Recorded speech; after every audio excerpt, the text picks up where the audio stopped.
especially as indicated in the grand jury report, there was only 2 homicides in Arvin. That's exactly right. This past weekend, 2 people died, unfortunately, at Batista Street. Can you tell us just some of your thoughts? Well, I'm heartbroken. Mother's Day weekend, we know what a special weekend that is. We're with family, we're celebrating love, and we're acknowledging that woman that brought us into the world. It's such a meaningful weekend. And it also happened on Mother's Day in Mexico on the day that we celebrate Mother's Day as well, which is a different day, but it's all that same long weekend.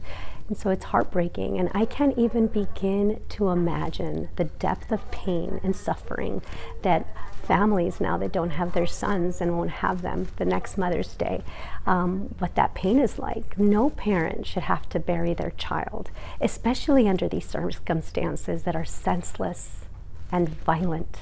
And so all I could say is that our city is, we stand united, and we share in the grief, we share in the sorrow. And so initially, these are, young people that have their whole lives ahead of them. And so it's tragic, it's tragic. But like you said, it is not an indication of who we are as a city. Everyone knows that in our city, we're hardworking. It's immigrant families. It's everyone that's doing their very, very best under this, very difficult circumstances to get ahead and create opportunities for their children. And our city is a safe community. And I want folks to know that it's an isolated incident. It is a tragic incident. It's not a reflection of who we are as a city in Arvin. And a little bit more on that topic as well. I mean, I know that the police department, it's a patrol that's of under 20 people. I know that Kern County sheriffs are assisting as well. Does having the sheriffs being there as well, is that a good sign as far as investigations go when the police department can be shorthanded, of course, going to several other things other than working collaboratively and in partnership is always good for everyone. Having those relationships and the communication and leveraging resources is always good for everyone. And so absolutely, this is under investigation. We have the support, like you said, and so we're looking forward to having swift justice and for those who are responsible to be brought to justice. But I will also say this: I know that as a city, we are committed to investing in long-term solutions, and what that means is investing in our young people, investing in youth programming, in sports, in jobs, in connecting them with mentors, in connecting them with those opportunities so that our young people are seen and heard and that they feel valued in our community. Everyone has a right to feel safe. Everybody does. And our young people, I want them to know that I see them and that I hear them and that they matter and that we're going to invest in them in our city, because I want them to know that in our city, folks will always talk about our kids being the future. No, they're present leaders now, and I want them to feel that. I want them to be recognized for the valuable, beings that they are in our community now, and so we will continue to invest in those ways. That's what's going to create sustainable, real safety in our community. And as far as the budget's concerned, I know that can be at times difficult allocating to the police department. It's not the city of Bakersfield type of a budget for years. I will tell you again, I appreciate you saying that our community is a safe community. I think that's really important to continue to highlight, absolutely. And I am confident that as we work in partnership with other law enforcement agencies together as a team, that we will absolutely ensure that we have justice here for our families. Yes, without a doubt. I'm absolutely confident in that. Any worries about through the rest of the year? I know it's only May, and unfortunately this has happened. Where do you see the rest of the year going?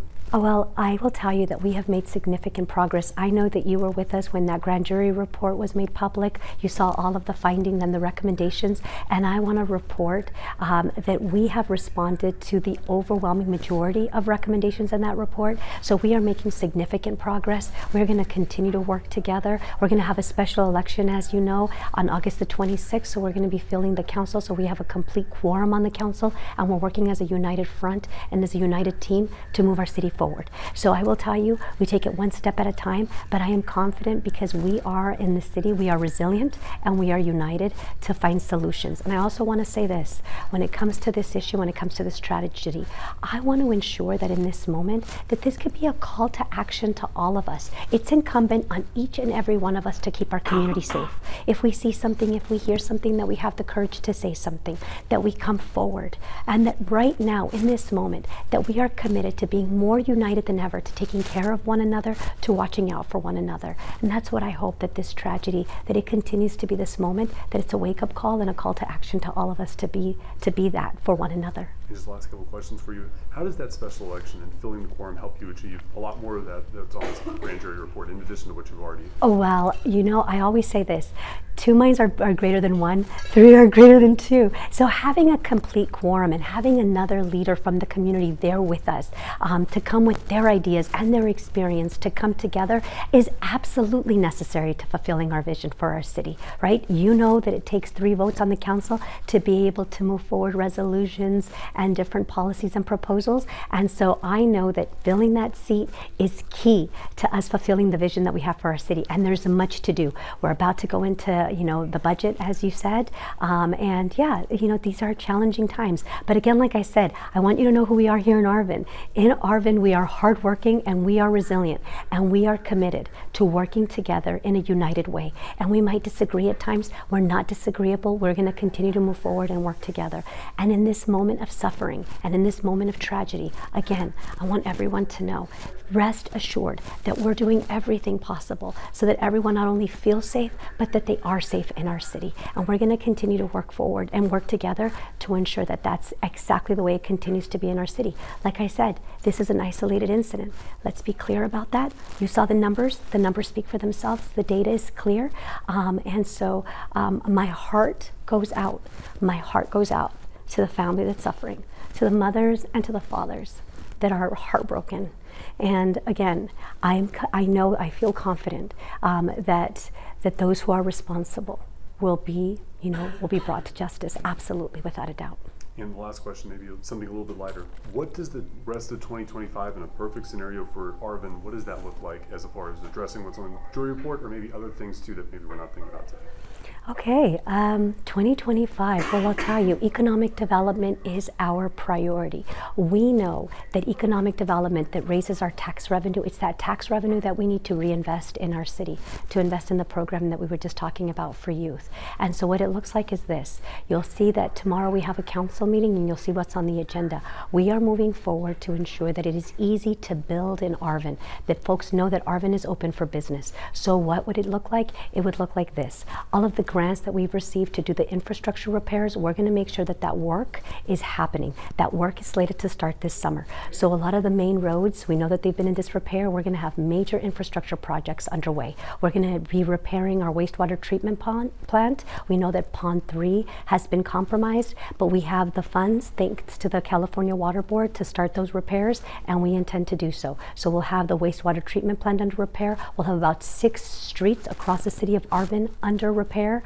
This includes repaving, sidewalks, gutters. We're working collaboratively with the water department so that they're also replacing their old water lines simultaneously, so that we're also in communication. And it's not something where folks have to be duplicative, right? And we do it all together at once. So there's going to be a lot of that work happening. And like I said, for all of those who have also come and have expressed to us their desire to want to invest in affordable housing, we have housing developers that have come forward and shared those ideas with us. We are going to be working as a team, as one team in our city, to make sure that they have a department, the planning department is responsive. We've heard the challenges are clear to us, but I am committed as a mayor to being there at the table and to making sure that permitting process, we create ways that it's seamless, that we make it as easy as possible, so that we're building affordable housing, so that we're building those businesses, and that we're being responsive to the needs of our homeowners and our small business owners in the city of Arvin. We want people to be able to expand, to stay, and to create jobs. So that's what 2025 would look like and beyond. Economic development is our top priority because our city has said loud and clear, folks want jobs. Jobs means dignity for our city. And people are doing everything they can to provide opportunities for their families. They're finding it very challenging because things are very expensive right now. We know it, everybody knows it, everyone can feel the pain of it. So in the city of Arvin, we're committed to doing everything we can when it comes to local resources, the department, the permitting process, and so forth, to make that process easy. We don't want to make it more challenging, we want to make it easier. And like I always say, solutions, no more excuses, and that's what we're committed to in our city. A lot of people would like permitting reform across just about every single city in Kern County. That's right.